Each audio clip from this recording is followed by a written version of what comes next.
अजित पवार यांच्या विमान अपघाताबद्दल धक्कादायक माहिती.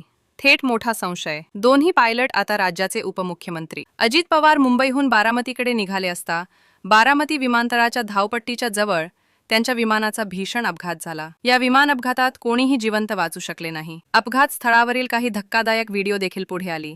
अजित पवार गंभीर जखमी असल्याचे सांगितले गेले, पण काही वेळातच त्यांच्या निधनाची बातमी आहे. अजित पवार यांच्या निधनानंतर सर्वांनाच मोठा धक्का बसला. बारामतीकडे प्रचार सभांसाठी अजित पवार निघाले होते. अजित पवार यांच्या निधनानंतर संपूर्ण पवार कुटुंब एकत्र दिसले. सुनेत्रा पवार यांनी उपमुख्यमंत्री पदाची शपथ घेऊन पक्षाची धुरा आपल्या हातात घेतली. या दरम्यानच दोन्ही राष्ट्रवादी काँग्रेस पक्ष एकत्र घेणार होता असा दावाही करण्यात आला. मात्र अजित पवार गटाच्या नेत्यांनी स्पष्ट सांगितले की अशी कोणतीही चर्चा अजित पवार यांनी आमच्यासोबत नाही. जर असे असतेच तर दादांनी हा विषय आमच्या कानावर घातला असता. दुसरीकडे अजित पवार यांच्या विमान अपघातानंतर अनेक मोठी संशय व्यक्त केली जात आहे. मंत्री, आमदार, खासदार सर्वांकडूनच अजित पवार यांच्या विमान अपघाताबाबत संशय व्यक्त केला जात आहे. तपास यंत्रणांकडून या विमान अपघाताचा तपास केला जात असून ब्लॅक बॉक्स ताब्यात घेतला आहे. फ्लाईट रेकॉर्डरमधील डाटा डाउनलोड करण्यात यश आल्याचे सांगितले जात आहे. मात्र सुरुवातीला सांगितले गेले की फ्लाईट रेकॉर्डर बराच वेळ तीव्र उष्णतेत असल्याने नुकसान झाले. नवीन माहितीनुसार डाटा डाउनलोड झाला आहे. यातून मोठी माहिती पुढे येऊ शकते.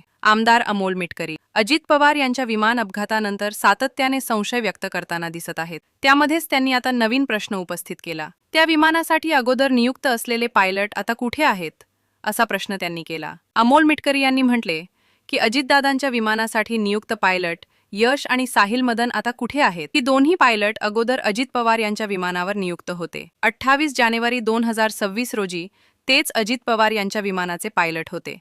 पण अचानक पायलट बदलण्यात आली. आता ही पायलट नेमकी कुठे आहे याबाबतची माहिती द्यावी असे अमोल मिटकरी यांनी म्हटले.